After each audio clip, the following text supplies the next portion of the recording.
स्वागत है आपका मेरे चैनल जॉब एक्सप्रेस पे। तो जैसा कि आप लोग सभी जानते हैं, इस चैनल पे मैं आपके नौकरी से जुड़ी ताजा तरीन जानकारियां लाता रहता हूं। तो आज के इस वीडियो में मैं बात करने वाला यूको बैंक में होने वाली स्पेशलिस्ट ऑफिसर रिक्रूटमेंट 2020 के बारे में। तो यूको बैंक में जो आपकी स्पेशलिस्ट ऑफिसर की रिक्रूटमेंट हो रही है, उसमें क्या है कि दो तरह के स्केल होने वाले हैं, स्केल 1 और स्केल 2। तो इससे पहले कि मैं वीडियो में बढ़ूँ आगे, आपको मैं बता दूं कि कौन कौन सी क्या है कि आपकी पोस्ट होने वाली है स्पेशलिस्ट ऑफिसर रिक्रूटमेंट 2020 में। तो जो आपकी पोस्ट होने वाली है स्केल 1 की पहले हम बात करते हैं। तो स्केल 1 के अंतर्गत जो पोस्ट है आपकी, वो पहली है सिक्योरिटी ऑफिसर, दूसरी है आपकी इंजीनियर जिसमें सिविल, इलेक्ट्रिकल और आर्किटेक्ट आपके स्ट्रीम होंगे, तीसरी आपकी है स्टैटिस्टिशियन की, चौथी आपकी है आईटी ऑफिसर की और पांचवी आपकी होगी चार्टेड अकाउंटेंट्स या फिर सीएफए।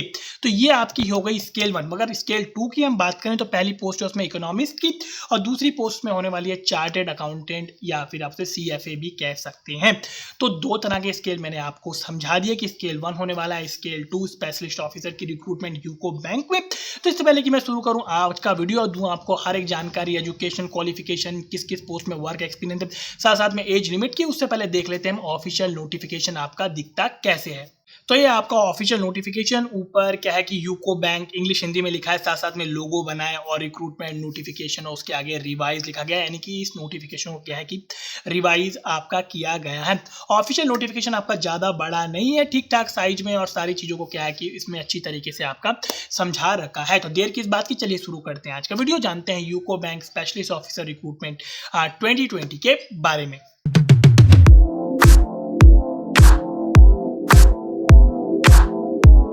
चलिए वीडियो की शुरुआत में जान लेते हैं कि हर एक पोस्ट के लिए टोटल नंबर ऑफ वैकेंसीज आपकी क्या है कि कितनी होने वाली हैं, क्योंकि वो काफी इंपॉर्टेंट है। तो टोटल नंबर ऑफ वैकेंसीज में पहले बात करेंगे स्केल फर्स्ट की, क्या क्या पोस्ट हैं और कितनी कितनी वैकेंसी है। तो स्केल फर्स्ट में पहली पोस्ट है आपकी सिक्योरिटी ऑफिसर की, जिसमें कि आपकी 9 वैकेंसी है। इंजीनियर्स की जो है उसमें टोटल 8 वैकेंसी है, जिसमें 4 सिविल की हैं, 2 इलेक्ट्रिकल की और 2 आपकी आर्किटेक्ट की। स्टैटिस्टिशियन की आपकी होने वाली है 2 वैकेंसी, आईटी ऑफिसर की 20 और चार्टेड अकाउंटेंट या सीएफए की आपकी 25। यानी स्केल 1 में जितनी भी पोस्ट है उसमें टोटल नंबर ऑफ वैकेंसीज आपकी 64 होने वाली हैं। स्केल 2 में सिर्फ 2 ही पोस्ट है, पहली है इकोनॉमिक्स की जिसमें टोटल नंबर ऑफ वैकेंसीज 2 हैं और दूसरी आपकी पोस्ट है चार्टेड अकाउंटेंट या सीएफए जिसकी 25 आपकी क्या है कि वैकेंसी होने वाली है। तो स्केल 2 में टोटल नंबर ऑफ वैकेंसीज आपकी होने वाली है 27। अब वीडियो में बढ़ते हैं आगे और बात कर लेते हैं हर एक पोस्ट के लिए एजुकेशन, क्वालिफिकेशन और वर्क एक्सपीरियंस की। तो चलिए जिस पोस्ट के बारे में सबसे पहले बात करेंगे वो है आपकी सिक्योरिटी ऑफिसर स्केल 1 की आपकी ये पोस्ट है।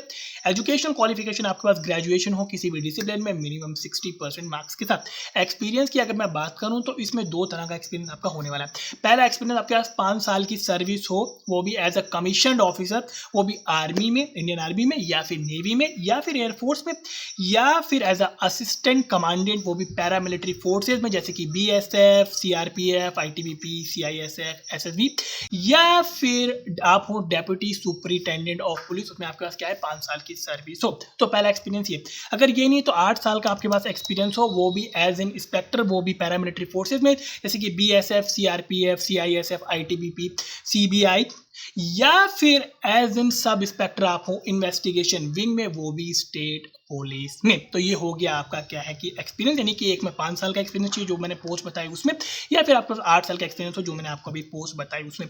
अगली जो पोस्ट है जिसके बारे में हम आपकी क्या है कि बात करने वाले हैं वो आपकी है इंजीनियर्स की। तो इंजीनियर्स में सबसे पहले हम बात कर लेंगे सिविल इंजीनियर्स की। तो सिविल इंजीनियर्स के लिए क्या है कि आपके पास डिग्री हो सिविल इंजीनियरिंग में, वो भी रिकॉग्नाइज यूनिवर्सिटी या इंस्टीट्यूट से, और साथ साथ में आपके पास क्या है कि मिनिमम 60% मार्क्स हो। कैंडिडेट जिनके पास क्या है कि पोस्ट ग्रेजुएशन डिग्री है उनको क्या है कि इसमें मिलने वाली है प्रेफरेंस। और वर्क एक्सपीरियंस की बात करूं तो कोई मैंडेटरी वर्किंग एक्सपीरियंस में रिक्वायर नहीं है, लेकिन प्रेफरेंस मिलने वाली है उन कैंडिडेट्स को जिनके पास क्या है कि रेलेवेंट वर्क एक्सपीरियंस आपका है। दूसरी इंजीनियर की जो पोस्ट है वो है आपकी इलेक्ट्रिकल इंजीनियर की। तो इसके लिए आपको डिग्री हो इलेक्ट्रिकल इंजीनियरिंग में मिनिमम 60% मार्क्स के साथ। वहीं जिन कैंडिडेट्स के पास पोस्ट ग्रेजुएट की डिग्री है उनको क्या है कि इसमें प्रेफरेंस मिलने वाली है। वर्क एक्सपीरियंस की इसमें सेम कहानी है, यानी कि मैंडेटरी नहीं है वर्क एक्सपीरियंस, लेकिन जिन कैंडिडेट्स के पास रिलेवेंट वर्किंग एक्सपीरियंस है उनको क्या है कि इसमें प्रेफरेंस आपकी मिलने वाली है। अगली जो इंजीनियर की पोस्ट है वो है आर्किटेक्ट इंजीनियर, बीआर हो आपके पास अब भी हो आपके पास, वो भी मिनिमम 60% मार्क्स के साथ। और कैंडिडेट जिनके पास पोस्ट ग्रेजुएट की डिग्री है उनको मिलने वाली है प्रेफरेंस। कोई भी मैंडेटरी वर्किंग एक्सपीरियंस रिक्वायर्ड नहीं है, लेकिन प्रेफरेंस मिलने वाली है उन कैंडिडेट्स को जिनके पास क्या है कि रेलेवेंट फील्ड में क्या है कि वर्किंग एक्सपीरियंस है। अगली जो पोस्ट है आपकी वो है इकोनॉमिक्स की स्केल 2।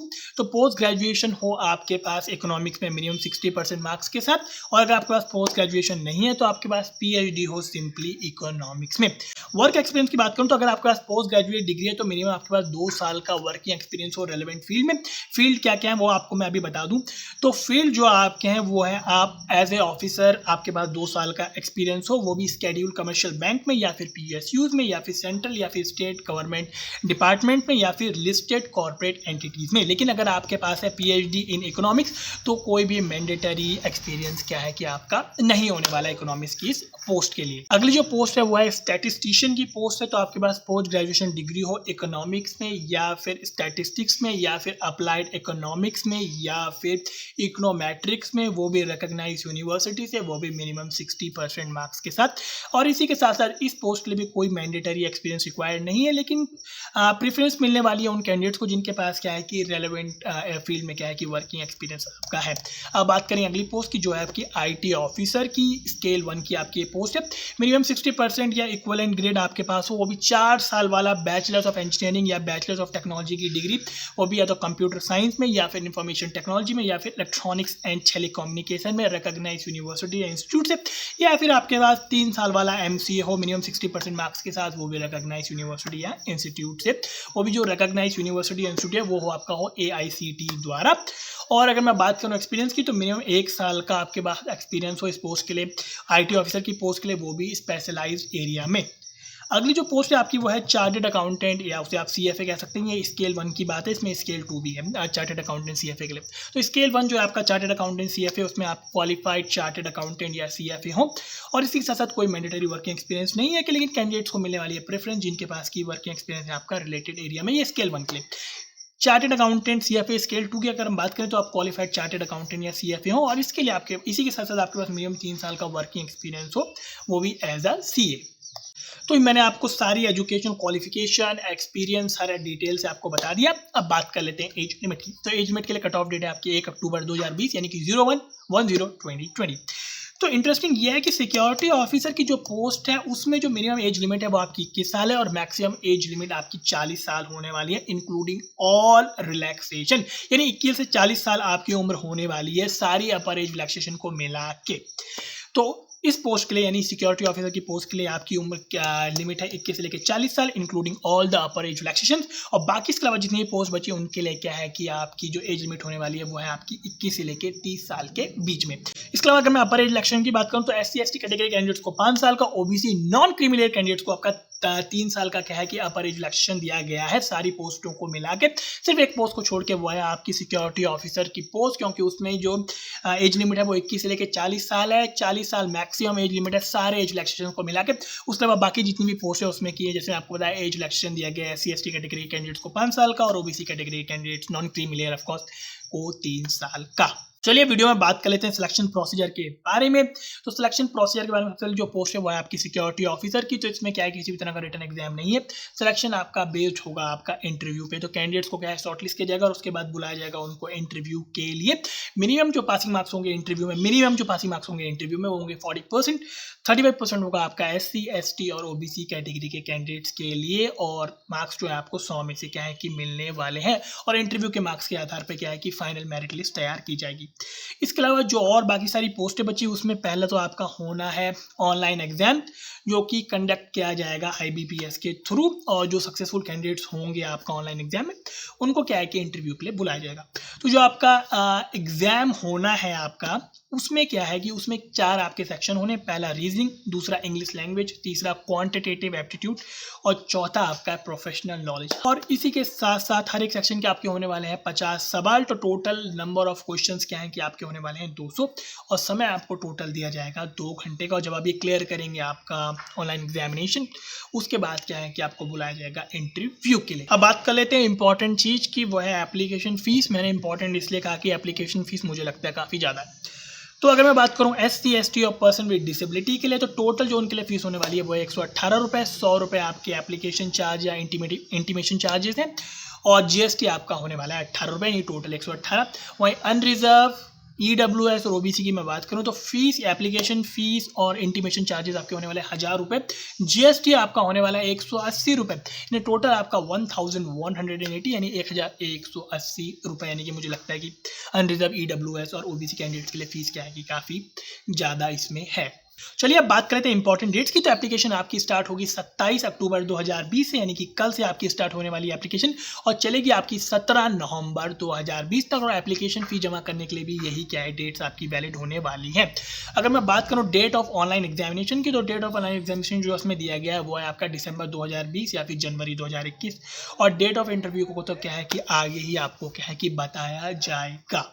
तो जैसे कि मैंने आपको बताया 17 नवंबर 2020 आपकी होने वाली है लास्ट डेट एप्लीकेशन अप्लाई करने की। और एप्लीकेशन इनफैक्ट आपकी अभी स्टार्ट भी नहीं हुई है। तो मेरी आप लोगों को सलाह है कि आप डिस्क्रिप्शन बॉक्स चेक कीजिए, वहाँ पे मैंने आपको ऑफिशियल नोटिफिकेशन लिंक दिया।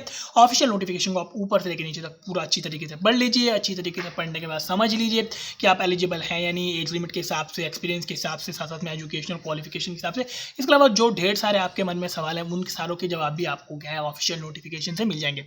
और जब आप श्योर हो जाएं कि हाँ भाई आप एलिजिबल हैं, तो कल से आप कर सकते हैं अप्लाई। तो मैंने आपको ऑफिशियल वेबसाइट का लिंक उसी के नीचे दिया है। तो जब उसको टैप करेंगे तो आपको वहाँ पे, जब आप जाएंगे ऑफिशियल वेबसाइट पे, तो आपको वहाँ पे अप्लाई ऑनलाइन का ऑप्शन मिल जाएगा। तो वहाँ से क्या है कि आप इस एप्लीकेशन, अपनी एप्लीकेशन क्या है कि कर सकते हैं अप्लाई यूको बैंक में होने वाली स्पेशलिस्ट ऑफिसर रिक्रूटमेंट 2020 के लिए। दोस्तों चलिए आज के वीडियो में सिर्फ इतना ही। अगर आपको आज का वीडियो लगा इन्फॉर्मेटिव तो जीजे से लाइक शेयर कीजिए अपने सारे दोस्तों के साथ और सब्सक्राइब जरूर कीजिए मेरे चैनल जॉब एक्सप्रेस, ताकि आपको नौकरी से जुड़ी ताजा तरीन जानकारी मिलती रहे। इसके अलावा और ढेर सारी नौकरियों की जानकारी के लिए आप पूरा और फेसबुक मेरा जॉब एक्सप्रेस का पेज है, उसे फॉलो कर सकते हैं। दोनों पेजेस का लिंक डिस्क्रिप्शन बॉक्स में है। पेजेस को फॉलो करने का सीधा सा फायदा ये है कि नौकरियों के अलावा भी ढेर सारी नौकरियों की जानकारी क्या है कि मैं वहाँ पे करता रहता हूँ पोस्ट, तो आप हमेशा रहेंगे अपडेटेड नई नई नौकरियों की जानकारी के साथ। और इसी के साथ मुझे इंस्टाग्राम पे फॉलो कर सकते हैं। इंस्टाग्राम का लिंक भी मैंने आपको डिस्क्रिप्शन बॉक्स में दिया है। तो चलिए मिलते हैं आपसे अगले वीडियो में एक और नई नौकरी के साथ। तो आज के वीडियो देखने के लिए बहुत बहुत धन्यवाद।